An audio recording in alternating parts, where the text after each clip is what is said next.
Hello friends, welcome to Unique Designers. நம்ம இன்னைக்கு அடுத்த வீடியோ பார்க்க போறோம். இன்னைக்கு வந்து டுட்டோரியல் வீடியோ. லாஸ்ட் டுட்டோரியல் வீடியோல வந்து நம்ம டபுள் கலர் லோடிங் வர்க் பார்த்தோம். இன்னைக்கு வந்து ட்ரிபிள் கலர் லோடிங் பண்ண போறோம். மூணு கலர் silk thread வச்சு லோடிங் பண்ண போறோம். அதுக்கு வந்து ஃபர்ஸ்ட் டைம் நம்ம டபுள் கலர் பண்ணும்போது ஒரே ஒரு லைன் மட்டும் தான் பைப்பிங் ரோப் அட்டாச் பண்ணிருந்தோம். இப்போ வந்து ரெண்டு லைன் பைப்பிங் ரோப் அட்டாச் பண்ணிருக்கோம். ரெண்டுக்கும் நடுவுல கேப் வந்து சும்மா கொஞ்சம் போல இருந்தா போதும். ஒரு ஸ்டிட்ச் போடுற அளவுக்கு கேப் இருந்தா போதும். சோ இந்த அளவுல வச்சிட்டு இப்போ ஃபர்ஸ்ட் வந்து எப்பவும் போல இந்த இடத்துல ஆரம்பிக்கிறோம். ஃபர்ஸ்ட் கலர் லைட் ப்ளூ எடுத்துர்க்கேன். இந்த பைப்பிங் ரோப்பை கவர் பண்ற மாதிரி மேலே ஒரு ரெண்டு ஸ்டிட்ச் போட்டுக்கோங்க.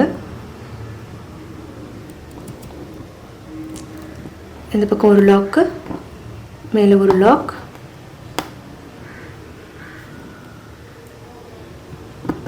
மறுபடியும் கீழே வந்துட்டு ஒரு லாக். இதில் ஒரே ஒரு சேஞ்ச் என்ன பண்ணணும் அப்படின்னா, இப்போ நம்ம மேலே லாக் எப்பயும் போல போட்டுடுறோம். இதுக்கு முன்னாடி பண்ண லோடிங் ஒர்க்கில் எல்லாத்துலேயுமே வந்து இந்த பைப்பிங் ரோப் மேலே ஒர்க் பண்ணுறோம் அப்படின்னா இதை ஒட்டியே நான் லாக் போட சொல்லுவேன். இப்போ வந்து இந்த பைப்பிங் ரோப், இந்த இன்னொரு பைப்பிங் ரோப் இருக்கு இல்லையா, இதை ஒட்டி லாக் போட்டுக்கோங்க. இதோட உள் பக்கம் இந்த இடத்துல லாக் போட்டு திரும்ப மேலே போகணும். ஒரு 4 ஸ்டிச் போட்டுக்கிறேன். இது ரெண்டாவது ஸ்டிச்சு, தேர்ட் ஒன்,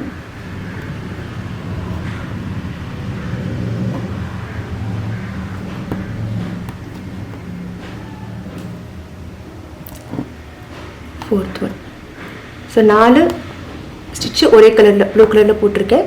லாக் மட்டும் கவனிச்சுக்கோங்க, இந்த பைப்பிங் ரோப்போட இன்னர் சைடு இங்கே வரைக்கும் டச் பண்ணணும். ஒரு லாக் போட்டுட்டு திரும்ப இதை வந்து நம்ம ஹோல்ட் பண்ணி வைக்கணும். நம்ம ஃபஸ்ட்டு இதில் டபுள் கலர் எப்படி பண்ணோம் அதே மாதிரி தான் ஹோல்ட் பண்ணி வச்சுக்கோங்க. அடுத்த கலர் டார்க் ப்ளூ எடுத்திருக்கேன். இது வந்து இந்த சைடு இந்த ரோப் இருக்கு இல்லையா, இதில் இந்த டைரெக்ஷனில் போடணும். ஃபர்ஸ்ட் ஒன் இந்த டைரெக்ஷனில் போட்டிருக்கோம், செகண்ட் ஒன் இந்த டைரெக்ஷனில். இதே மாதிரி ஃபஸ்ட்டு ஸ்டிச் வந்து அந்த ரோப்பை கவர் பண்ணுற மாதிரி, டிப்பு கவர் பண்ணுற மாதிரி போட்டுக்கோங்க.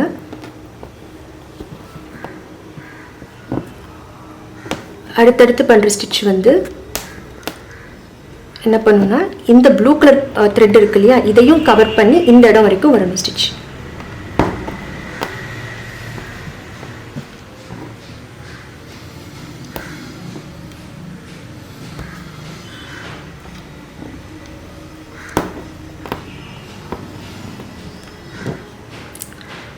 இதிலே அதே மாதிரி ஒரு 4 ஸ்டிச் போட்டுக்கலாம்.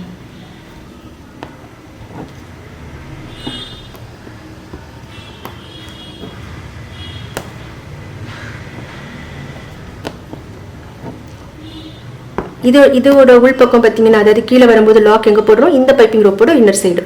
அது கவனிச்சுக்கிட்டிங்கன்னா கரெக்டாக இருக்கும். மறுபடியும் லாக் போட்டுட்டு இதை இந்த பக்கம் ஹோல்ட் பண்ணி வச்சிடலாம்.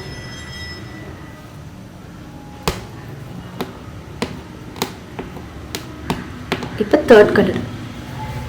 ஸோ ஃபர்ஸ்ட் கலர் இந்த டைரெக்ஷன், செகண்ட் கலர் இந்த டைரெக்ஷன், தேர்ட் கலர் மறுபடியும் இதோட டைரெக்ஷனில் வரும். ஸோ அதுக்கு நான் இன்னும் எடுத்திருக்கேன்.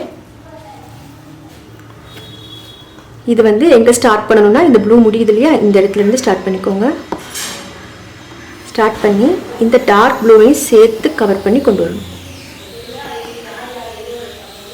ஜடப்பின்னல் மாதிரி இருக்கும் பார்க்குறதுக்கு.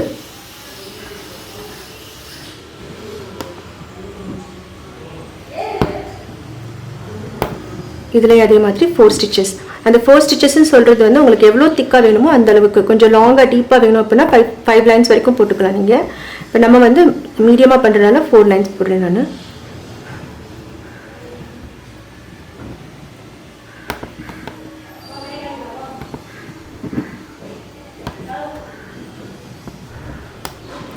இதை மறுபடியும் லாக் பண்ணி வச்சுக்கணும். ஸோ இப்போ 3 கலரும் நம்ம ஸ்டார்ட் பண்ணி வச்சுட்டோம். இப்போ மறுபடியும் ஃபர்ஸ்ட் கலர் இது லைட் ப்ளூ, இதை ஓப்பன் பண்ணிக்கோங்க. இப்போ இதோட த்ரெட் எங்கே இருக்குது, இந்த இடத்துல இருக்குது. ஸோ இங்கேருந்து இந்த டைரெக்ஷன். ஸோ டைரெக்ஷன் மட்டும் ஆல்டர்னேட்டாக மாறிக்கிட்டே வரும். அதாவது ஃபர்ஸ்ட் டைம் நீங்கள் ப்ளூ வந்து இந்த டைரெக்ஷனில் போட்டிருக்கீங்கன்னா, செகண்ட் டைம் ப்ளூ போடும்போது இது இந்த டைரெக்ஷனில் வரும். அது செக் பண்ணிக்கிட்டிங்கன்னா கரெக்டாக போடுறீங்களா என்னன்றதை ஃபாலோ பண்ணலாம்.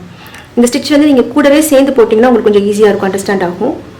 ஸோ இப்போ இது மறுபடியும் இந்த எல்லோவையும் சேர்த்து கவர் பண்ணி லாக் போட்டு கொண்டு வரணும்.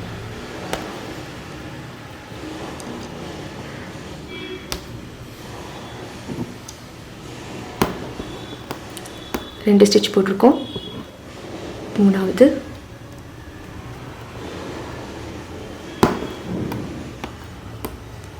நாலாவது. இப்போ மறுபடியும் எந்த கலர் வரும்? லைட் ப்ளூக்கு அடுத்து டார்க் ப்ளூ. நம்ம ஃபர்ஸ்ட் டைம் லைட் ப்ளூவை ஹோல்ட் பண்ணி வச்சது இந்த சைடு ஹோல்ட் பண்ணுவோம், செகண்ட் டைம் பண்ணும்போது இந்த சைடு பண்ணுறோம். இதெல்லாம் வந்து நீங்கள் செக் பண்ணிக்கிறது கரெக்டாக போடுறீங்களா அப்படிங்கிறத செக் பண்ணிக்கலாம். ஒரு தடவை எல்லாமே மாறி மாறி வரும். மறுபடியும் டார்க் ப்ளூ ஓப்பன் பண்ணிக்கலாம்.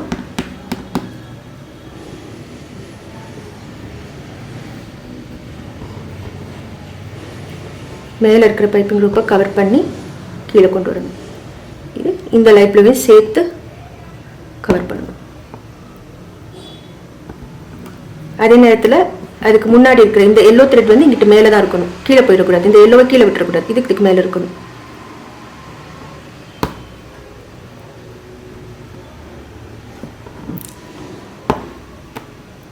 ஸோ இதே மாதிரி மாற்றி மாற்றி கலர்ஸ் யூஸ் பண்ணி போட்டிங்க அப்படின்னா வந்து ஜட பின்னல் மாதிரி அழகாக ட்ரிபிள் கலர் லோடிங் வந்துடும்.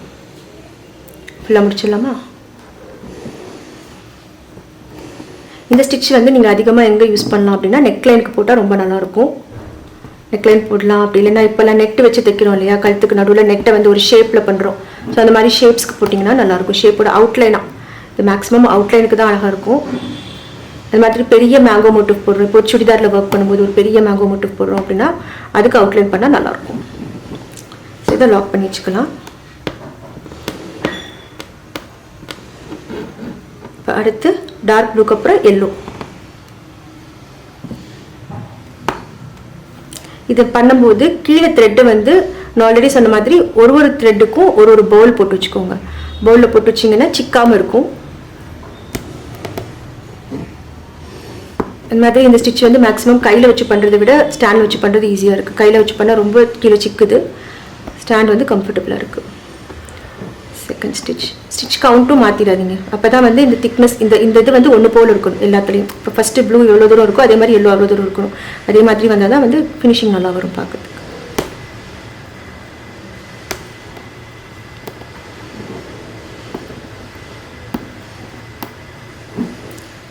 ஃபோர்த் ஸ்டிச் போட்டு முடிச்சு வச்சு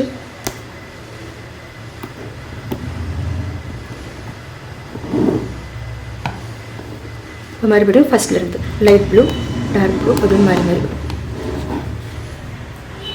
ஃபுல்லாக முடிச்சிடலாம். ஸோ இப்போ இதை ஃபுல்லாக கம்ப்ளீட் பண்ணியாச்சு. இதுவே வந்து நீங்கள் ஹோம்ஒர்க்காக வந்து ஒரு நெக்லைனில் ஒரு யூ ஷேப் நெக்லைனை ட்ரை பண்ணி பாருங்கள், எப்படி வருதுன்னு சொல்லுங்கள்.